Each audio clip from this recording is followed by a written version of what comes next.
Livro de Lucas, capítulo 24, versículo 44 ao 50, que nos diz assim a palavra do Senhor. E disse, são essas palavras que eu vos disse, estando ainda convosco. Convia que se cumprisse tudo que está escrito de mim. Estava escrito na lei de Moisés, nos profetas e nos salmos. Então abriu o entendimento para compreender as escrituras e disse-lhe, assim está escrito. Assim convinha que o Cristo padecesse, ao terceiro dia ressuscitasse dentre os mortos, e em seu nome se pregasse o arrependimento e a remissão dos pecados em todas as nações, começando por Jerusalém. E dessas coisas vós sois testemunhas.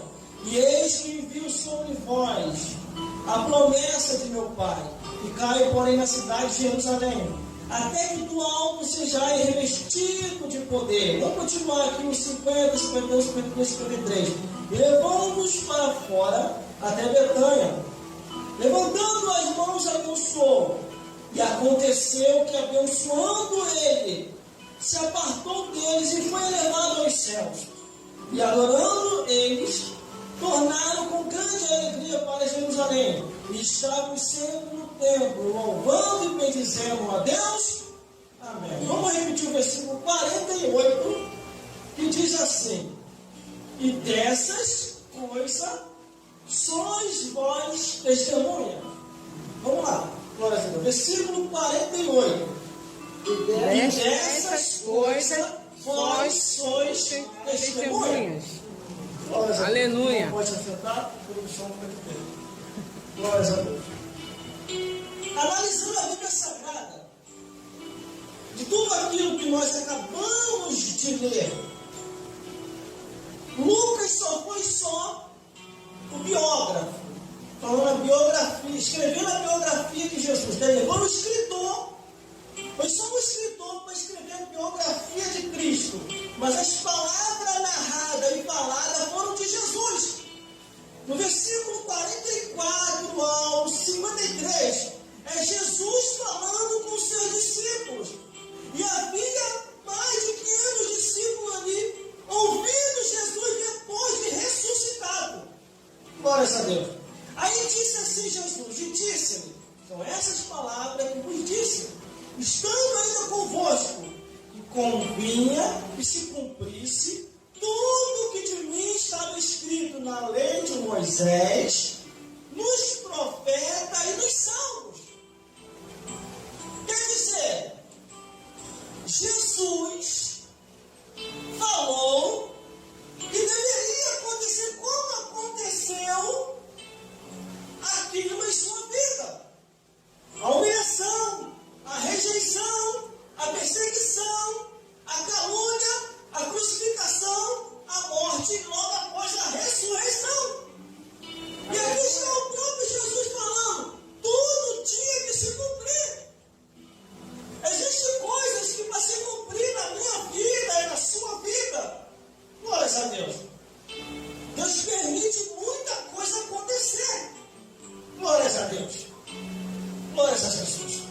Para que isso? Para que nós venhamos a ser testemunha de Jesus. Glória a Deus. Aí aqui Jesus está dizendo que tinha que se cumprir o que estava escrito na lei de Moisés, nos profetas e nos salmos.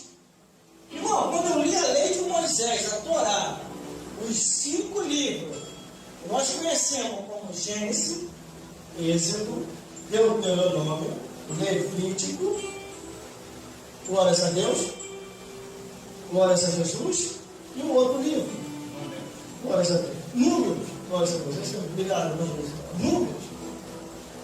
O livro de Moisés, esses 5 livros, conhecidos pelos judeus como a Torá, glórias a Deus, fala acerca da vida de Jesus. Por isso que Jesus lembrou que eles eram escritos na lei de Moisés, nos profetas. Nós conhecemos os profetas menores e os profetas maiores, falando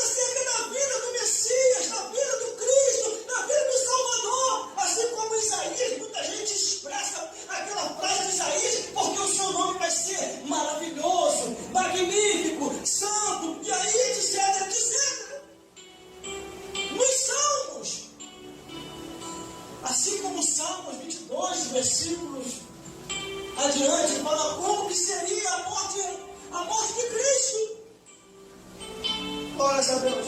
Por isso que temos que conhecer as Escrituras. Temos que conhecer a palavra de Deus para poder ser testemunha.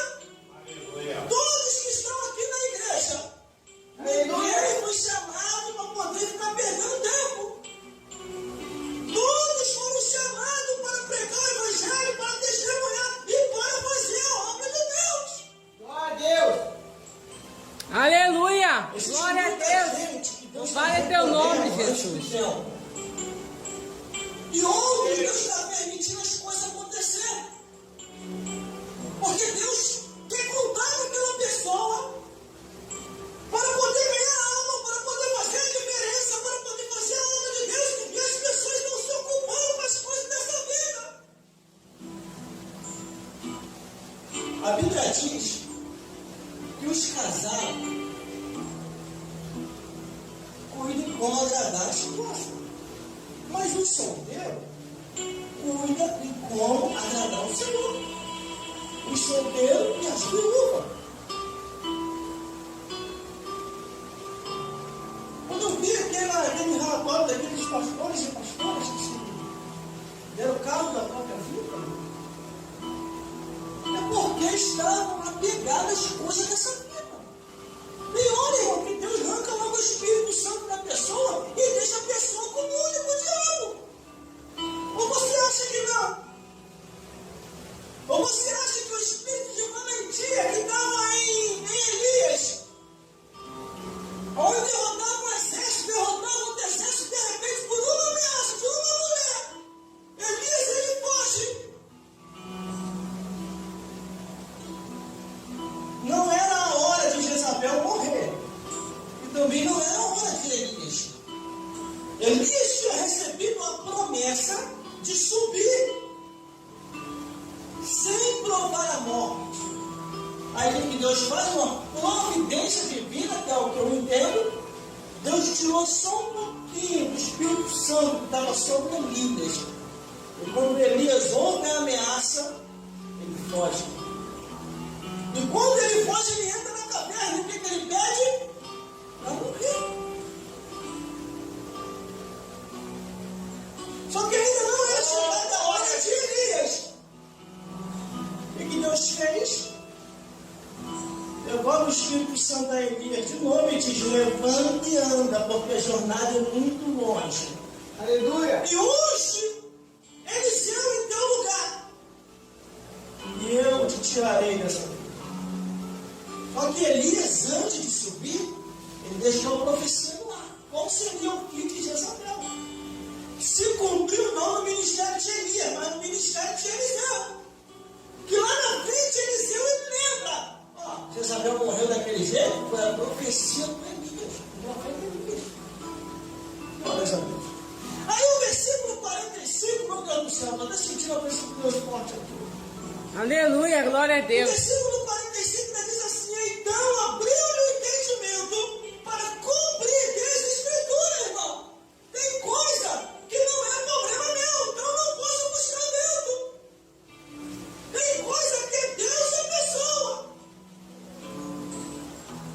O entendimento abre. Aleluia. Entender isso, irmão. Glória a Deus. Pela Escritura. Temos que amar o próximo. Que próximo é esse? Glórias a Deus. Amar o próximo que quer o arrependimento. Não que quer ficar sem vergonhice. Se fosse para amar o próximo como muitos interpretam erradamente, deveria estar virando a noite no botequim. Deveria estar virando a noite na casa dos prostíbulos, das prostitutas. Deveria estar virando a noite nos bailes funk, com a mão do próximo.